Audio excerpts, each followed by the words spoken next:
انا انزلناہ فی لیلۃ مبارکۃ انا کنا منذرین صدق اللہ العظیم۔ کبھی ذکر شہنشاہ دو عالم ہم نہ چھوڑیں گے، کبھی ذکر شہنشاہ دو عالم ہم نہ چھوڑیں گے، خدا توفیق دے یہ راہ مرتے دم نہ چھوڑیں گے۔ کہو تو چھوڑ دیں یہ جا یہ وطن دنیا کے دیوانوں، مگر ہم دامن سرکار ہرگز نہ چھوڑیں گے۔ اور ضد پہ تو ہے تو چلا تیر چلانے والا، میری امداد کو آئے گا بچانے والا۔ مطمئن ہوں میں میرے کعبے کی حفاظت ہوگی، ہے ابابیلوں کا یہی لشکر آنے والا۔ محترم حضرات، اللہ رب العزت اپنی کلام پاک کا قسم کھا کے فرما رہا ہے کہ میں نے اسے مبارک رات میں نازل فرمایا۔ مبارک رات سے مراد شب برات ہے اور شب قدر۔ اللہ کے پیارے رسول صلی اللہ تعالی علیہ وسلم نے ارشاد فرمایا کہ یہ رات اللہ تبارک و تعالی کی بارگاہ کے مقدس فرشتے جو ہوا کرتے ہیں ان کی عید ہوا کرتی ہے۔ ہمارے اور آپ کے لیے عید اور بقرعید کا دن ہے، اور فرشتوں کے لیے، ملائکہ کے لیے شب برات اور لیلۃ القدر کی رات جو رمضان میں ہے، یہ دونوں ان کے لیے عید کا دن۔ اللہ کے پیارے رسول صلی اللہ تعالی علیہ وسلم نے ہمیں اور آپ کو آج کی رات کا جو راز ہے، جو نیاز ہے، وہ حدیث پاک میں وارد فرمایا۔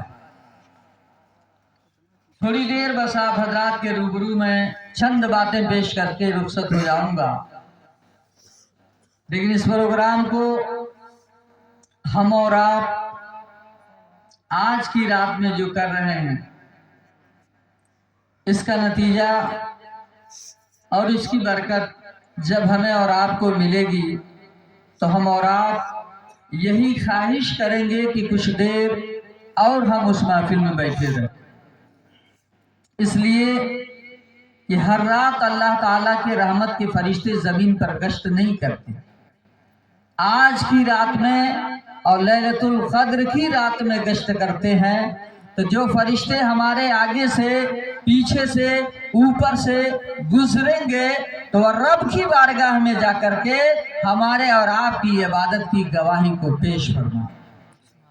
تو جب ہمارے اور آپ کے گواہ فرشتے ہو جائیں گے، اللہ کے ملائکہ ہو جائیں گے، تو انشاءاللہ العزیز آج کی رات جگنا بارگاہ خداوندی میں قبول ہو جائے گی، اور قبول ہو جائے گی تو ہماری مغفرت بھی ہوگی اور ہم جنت کے حقدار بھی ہو جائیں گے۔ اس لیے پیارے، آئیے ہم اور آپ عقیدت و محبت کے ساتھ دونوں عالم کے مالک و مختار، ہم غربائے اہل سنت کے مددگار جناب محمد الرسول اللہ صلی اللہ تعالی علیہ وسلم کی بارگاہ میں درود پاک کا نذرانہ پیش کریں اور پڑھیں۔ اللہم صلی علی سیدنا و شفیعنا و نبینا و طبیب قلوبنا مولانا محمد معدن الجود والکرم بارک وسلم، صلو علیہ صلاۃ و سلام علیہ یا رسول اللہ صلی اللہ تعالی علیہ وسلم۔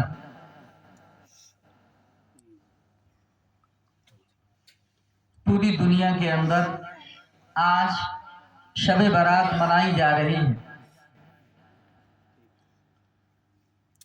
حضرت سیدنا عیسیٰ علیہ السلام اللہ تبارک و تعالیٰ کی بارگاہ کے بڑے مقرب نبی ہیں۔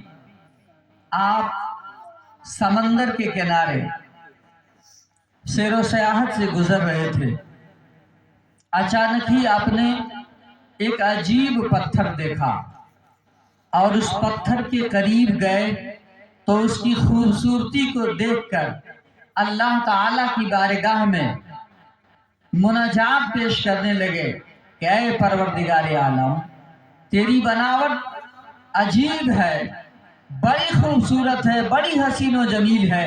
اے رب، یہ پتھر ہے، اس کو اتنا حسین اور خوبصورت بنانے کی کیا ضرورت ہے؟ اللہ رب العزت نے ارشاد فرمایا، اے عیسیٰ علیہ السلام، آپ کے ہاتھ میں کیا ہے؟ انہوں نے کہا عصا ہے، چھڑی ہے۔ اللہ تعالیٰ نے ارشاد فرمایا اس چھڑی سے اس پتھر پہ ماری۔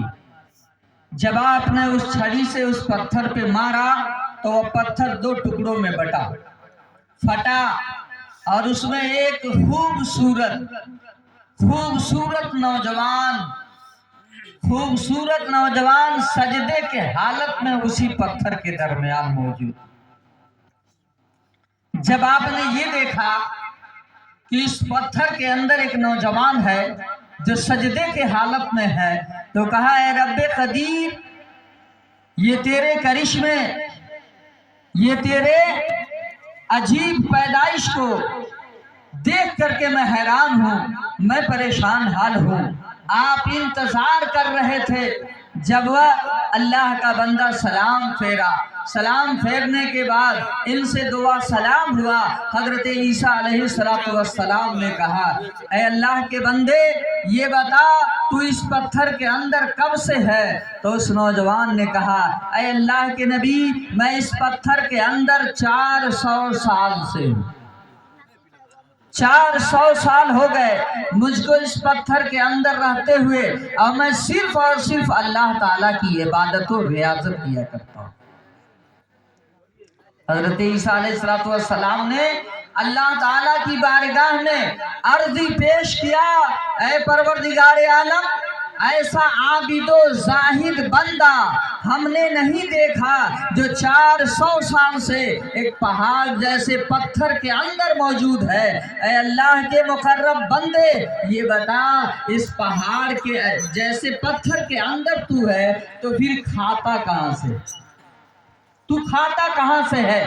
اس نوجوان نے اپنے ہاتھوں سے انگور کا ایک گچھا اٹھایا اور کہا اللہ تعالیٰ اسی پتھر کے اندر مجھے یہ جنتی انگور بھیجتا ہے، اور یہ دیکھیے ہمارے سامنے صاف و شفاف چشمہ پانی کا موجود ہے، اور یہ شہد کا کٹورا رکھا ہوا ہے۔ میں دن بھر اللہ کی عبادت کرتا ہوں، جب طبیعت کرتا ہے انگور کھاتا ہوں، شہد کو پیتا ہوں، پانی کو پی لیتا ہوں۔ اب حضرت عیسیٰ علیہ السلام اور رب کی بارگاہ میں کہنا شروع کرتے ہیں اے رب، اس سرزمین کے اوپر تیرے ایسے ایسے بندے ہیں جو چھپ کر کے 400 سال سے عبادت کر رہے ہیں۔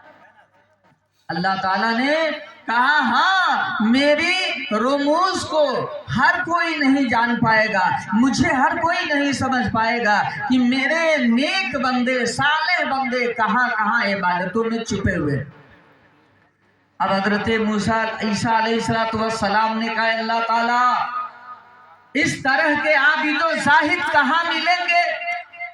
تو اللہ تعالیٰ نے ارشاد فرمایا اے عیسیٰ علیہ السلام سنیے، میرے آخری نبی محمد الرسول اللہ کی امت میں ایک ایسا مہینہ ہوگا جس کا نام ہوگا شعبان، وہ میرے نبی کا مہینہ ہوگا۔ اس کی 15ویں جو تاریخ ہوگی، اس تاریخ میں اگر کوئی بندہ مومن اگر 2 رکعت نفل پڑھ کے اگر رات گزار لیتا ہے تو میں اس کو 400 سال سے بھی زیادہ کا ثواب عطا کرتا ہوں۔ جب یہ بات آپ نے سنی تو اسی وقت یہ تمنا کیا کہ اللہ تعالیٰ مجھے بھی امت محمدیہ میں پیدا فرما، یہ خواہش کرنے لگے۔ آپ اندازہ کریں یہ کتنی مبارک رات ہے، کتنی مسعود رات ہے، اور پھر اللہ کی رحمت اس طرح سے ہے کہ ہم اس کی رحمتوں کو اتنے لمبے شامیانے میں اکٹھا نہیں کر پائیں۔ میرے کریم آقا صلی اللہ تعالی علیہ وسلم نے ارشاد فرمایا ہے بندے جب اللہ تعالیٰ کو اپنے زبان سے یاد کرتے ہیں، اگر ایک بار کہتے ہیں یا اللہ، تو اللہ کے فرشتے عرض کرتے ہیں 70 مرتبہ، گویا اللہ کہتا ہے اے میرے بندے کیا مانگتا ہے ماں؟ ایک بار کے پکارنے میں وہ 70 بار کہتا ہے میرے بندے مانگ مانگ، مجھ سے میں دے رہا ہوں، کیا تجھے چاہیے؟ اللہ تعالیٰ اس بندے کی آواز کے ایک بار پر 70 مرتبہ جواب دیتا ہے۔ یہ مبارک رات، یہ مسعود رات جس میں ہم اور آپ چھپ کر یا اعلانیہ طور پر جو بھی نیکیاں کرتے ہیں اللہ تعالیٰ کے لیے کر رہے ہیں، اپنے گناہوں کی بخشش کے لیے ہم کر رہے ہیں، اپنے درجات کو بلند کرنے کے لیے کر رہے ہیں، اپنے مرحوموں کے قبروں میں ایصال ثواب پہنچانے کے لیے کر رہے ہیں۔ آج جس طریقے سے ایک ماں، ایک باپ اپنے بیٹے کے فون کا انتظار کرتا ہے، اس کے مہینے کے اخراجات جو گھر کے ہیں بھیجنے کا انتظار کرتا ہے، اپنے بیٹے اور تمام ضروریات کو انسان اپنے حساب سے سمجھنا چاہتا ہے اور اپنی ضرورتوں کو کسی نہ کسی طرح وہ پورا کر لیتا ہے۔ اسی طریقے سے ہمارے مردے جو ہیں ہماری دعاؤں کے لیے وہ انتظار میں رہتے ہیں کہ کب ہمارا رشتہ دار کچھ پڑھ کے بھیج دے، کب ہمارے گھر کے لوگ کچھ دعا کر دیں، کب ہمارے دوست ہمارے لیے دعا کر دیں۔ یقین جان لیجئے دعا کا ثواب جو اتنا لمبا ہوگا، اتنا وزنی ہوگا کہ میرے آقا صلی اللہ علیہ وسلم ارشاد فرماتے ہیں کہ جب بندے کو دفن کر کے لوگ واپس چلے آتے ہیں تو اس کے سامنے صرف پانی ہی پانی نظر آتا ہے، اور پانی کو دیکھنے کے بعد وہ وحشت میں پڑتا ہے، وہ ڈر اور خوف میں ہو جاتا ہے، اور اس حال میں جب وہ رہتا ہے تو کب گھر والے یا کوئی دوست یا کوئی رشتہ دار جب وہ اللہ کے کلام کو پڑھ کے بھیجتا ہے اس کا ثواب، یا درود پاک کا ثواب جب وہ بھیجتا ہے اور وہ اسے پاتے ہیں تو اتنا خوش ہوتے ہیں کہ ہمارے نبی ارشاد فرماتے ہیں کہ اگر پوری دنیا اور دنیا کے اندر کی جو بھی چیزیں ہیں ان کو ایک طرف رکھ دیا جائے اور دنیا کے لوگ جو دعا کا ثواب بھیجے ہیں اس کو ایک طرف رکھ دیا جائے تو مردہ یہی کہے گا مجھے ثواب چاہیے، دنیا اور دنیا کے اندر کا مال نہیں چاہیے۔ یہ دعا اتنی برگزیدہ ہے، اتنی بڑی ہے، اور ہمارے اور آپ کے لیے یہ کہاں کہاں حفاظت کرے گی۔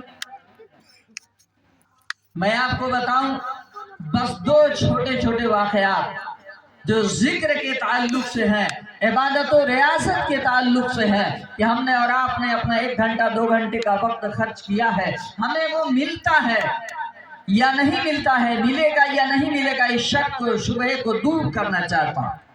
اس کے قبل ایک بار ہم اور آپ پھر درود پاک پڑھ لیں، اللہم صلی علی سیدنا و شفیعنا و نبینا و طبیب قلوبنا مولانا محمد معدن الجود والکرم بارک وسلم صلو علیہ الصلوۃ والسلام علیک یا رسول اللہ صلی اللہ تعالی علیہ وسلم۔ ایک عابد و زاہد نوجوان کعبۃ اللہ شریف کے اندر مکہ المکرمہ میں کعبہ معلیٰ کے سامنے اپنے ہاتھوں میں 7 کنکریوں کو لیتا ہے اور ان سنگریزوں کو جن کے اندر جان نہیں ہے اپنے ہاتھ میں لیا اور اس نے کلمہ شریف پڑھا، اشہد ان لا الہ الا اللہ و اشہد ان محمدا عبدہ و رسولہ، پڑھ لیا اور پڑھنے کے بعد اپنے ہاتھوں میں بند کیے ہیں، بند کیے ہوئے وہ دوسرے ذکر میں منسلک ہو جاتا ہے۔ تھوڑی دیر کے بعد اسے نیند آ گئی، سو گیا، اور سونے کے بعد اس نے خواب دیکھنا شروع کیا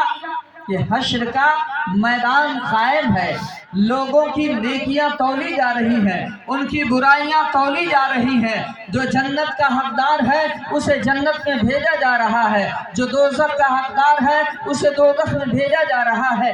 کچھ دیر کے بعد جب اس کا نمبر آتا ہے اور جب اس کا عمل وزن کیا جاتا ہے تو نوجوان کی نیکیاں کم، ثواب کم، گناہ زیادہ۔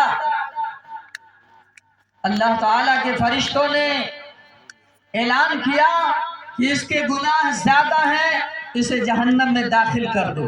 فرشتے اسے پکڑتے ہیں، جہنم کے دروازے پہ لے کے جاتے ہیں تو دروازے پہ دیکھا ایک پتھر ہے جس نے جہنم کے دروازے کو بند کر رکھا۔ فرشتوں نے اسے دھکا دیا، ہلایا، لیکن وہ ٹسمس نہیں ہوا، آگے پیچھے نہیں ہوا۔ فرشتوں نے آ کر اللہ تعالیٰ سے کہا، اے پروردگار عالم، ہم اس بندے کو جب جہنم میں لے جا رہے ہیں تو دروازہ ایک پتھر نے جہنم کا بند کر رکھا ہے۔ اللہ تعالیٰ نے فرمایا اور فرشتوں کو لے جاؤ اور لے کے جاؤ، دھکا دے کر کے پتھر کو ہٹاؤ، اسے جہنم میں ڈالو۔ غور کیجئے گا اسلامی بھائیوں، اللہ تعالی نے کہا اور فرشتوں کو لے جاؤ، جہنم کے دروازے پر جو پتھر ہے اسے ہٹانے کے لیے اور بھی فرشتے آئے۔ اللہ کے فرشتے دھکا دے رہے ہیں لیکن وہ پتھر ہل نہیں رہا۔ پھر آئے اللہ تعالیٰ سے کہا اللہ تعالیٰ ہم فرشتوں کی طاقت بیکار ہے، ہم اسے ہٹا نہیں پا رہے۔ اللہ تعالیٰ نے ارشاد فرمایا جہنم کے دوسرے دروازے سے ڈال دو۔ دوسرے دروازے پہ لے گئے تو اس پہ بھی ایک پتھر لگا ہے، اس کو بھی ہٹانا چاہا وہ بھی نہ ہٹا۔ پھر تیسرے پہ گئے، چوتھے پہ، پانچویں پہ، چھٹے پہ، ساتویں پہ۔ جہنم کے 7 دروازے، 7 دروازوں پہ پتھر ہے۔ فرشتے واپس آتے ہیں، اللہ تعالیٰ سے کہتے ہیں پروردگار عالم آج سے پہلے ہم نے کبھی جہنم کے دروازوں کو بند نہیں پایا تھا، کسی پتھر نے اسے بند نہیں کیا تھا۔ آج ہماری سمجھ میں نہیں آ رہا ہے کہ یہ کون سے پتھر ہیں، کہاں سے آئے ہیں، کتنے وزنی ہیں۔ اللہ تبارک و تعالی خوش ہوتا ہے، اللہ تعالیٰ مسکراتا ہے، اللہ تعالیٰ ارشاد فرماتا ہے اے میرے فرشتوں سنو سنو، یہ وہ بندہ مومن ہے جس نے دنیا کے اندر میرے مقدس گھر میں بیٹھ کر اپنے ہاتھوں میں بے جان پتھروں کو لیا تھا، ان کنکروں کو اپنے ایمان کا گواہ بنایا تھا، مجھے اپنا رب مانا تھا، میرے بھیجے ہوئے رسول کو اپنا نبی مانا تھا اور ان کو گواہ بنایا تھا۔ تو یہ دنیا کے پتھر ہیں جو اس کے حق کو برباد نہیں کر رہے ہیں، اسے جہنم میں جانے سے بچا رہے ہیں۔ تو میں تو پروردگار ہوں، میں تو اس کے دل کے اتھاہ گہرائیوں کے راز کو بھی جانتا ہوں، اس لیے میں نے اس کے لیے جنت کے 8 دروازوں کو کھول رکھا ہے۔ اس سے کہا تو جس دروازے سے چاہے جنت میں چلا۔ سبحان اللہ سبحان اللہ۔ یہ بندہ مومن کی شان ہے جب وہ اپنے رب کو یاد کرتا ہے، اپنے نبی کو اپنا مکمل ان کی پیروی کرتے ہوئے اپنا رسول اقرار کرتا ہے اور امت محمدیہ میں رہ کر کے اللہ و رسول کی جب رضا چاہتا ہے تو بندہ مومن کے وہ اعمال اللہ کی بارگاہ میں پہاڑوں سے بھی بلند و بالا ہو جائے۔ نبی کریم صلی اللہ تعالی علیہ وسلم نے ارشاد فرمایا حضرت جبریل علیہ السلام جو تمام فرشتوں کے سردار اللہ تعالیٰ کی بارگاہ میں رہتے ہیں، زمین پہ آتے ہیں، اللہ کا پیغام جہاں حکم ہوتا انہیں سنا دیتے ہیں۔ زمین پہ آنا بھی ہے، آسمان پہ جانا بھی ہے۔ زمین پہ آتے ہیں تو ایک بندے کی تعریف سنتے ہیں کہ فلاں قبیلے میں رہنے والا عابد ہے، زاہد ہے، شب گزار ہے، اس کا چرچا گاؤں میں بھی ہے، اس کا چرچا شہر میں بھی ہے، اس کا چرچا ضلع میں ہے کہ یہ بڑا نیک ہے، یہ بڑا پرہیزگار ہے، یہ بڑا دیندار ہے، یہ اللہ و رسول کو راضی کرنے والا بندہ۔ اب اس کی چرچا زمین سے اوپر اٹھتی ہے، پہلے آسمان پر چرچا، دوسرے آسمان پر چرچا، تیسرے آسمان پر چرچا، چوتھے، پانچویں، چھٹے، ساتویں آسمان پہ چرچا۔ سن کر کے جبریل علیہ السلام اللہ تعالیٰ کی بارگاہ میں عرضی پیش کرتے ہیں پروردگار عالم میں زمین پہ جانا چاہتا ہوں، تیرے اس بندے سے ملنا چاہتا ہوں، اس سے بات کرنا چاہتا ہوں جس کا چرچا میں نے زمین میں بھی سنا ہے۔ پہلے آسمان پہ فرشتے اس کی تعریف کرتے ہیں، دوسرے آسمان پہ بھی فرشتے اس کی تعریف کرتے ہیں۔ اے پروردگار عالم اجازت دے میں جاؤں اسے مل کے۔ اللہ تبارک و تعالی مسکراتا اور مسکرانے کے بعد رب نے فرمایا اے جبریل لوح محفوظ پہ سب کی تقدیریں لکھی ہوئی ہیں، کون کہاں جائے گا، کون کیا پائے گا، کون کیا کھائے گا، تو دیکھ لے۔ جب جبریل علیہ السلام نے نظر کو اوپر اٹھایا تو دیکھا جس کا چرچا زمین پر آسمان پر ہو رہا ہے اس کا نام جہنم میں جانے والوں کے رجسٹر میں لکھا ہوا ہے، یعنی وہ جہنمی۔ اللہ تعالیٰ نے کہا اے جبریل دیکھ لیے؟ کہاں؟ اللہ تعالیٰ نے دیکھ لیا۔ کہا آپ بھی جاؤ گے؟ کہاں؟ اللہ میں اس سے ملوں گا، اس لیے کہ میں نے اس کا بہت چرچا سنا زمین سے لے کر آسمان تک۔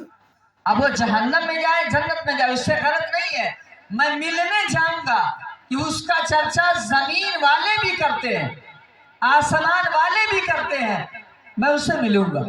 اللہ تعالیٰ نے فرمایا جاؤ، زمین پہ آئے، آنے کے بعد اس بندے سے جب آپ ملتے ہیں تو سلام ہوتا ہے، سلام دعا کے بعد آپ نے کہا جبریل علیہ السلام نے کہ سنو میں فرشتوں کا سردار جبریل ہوں،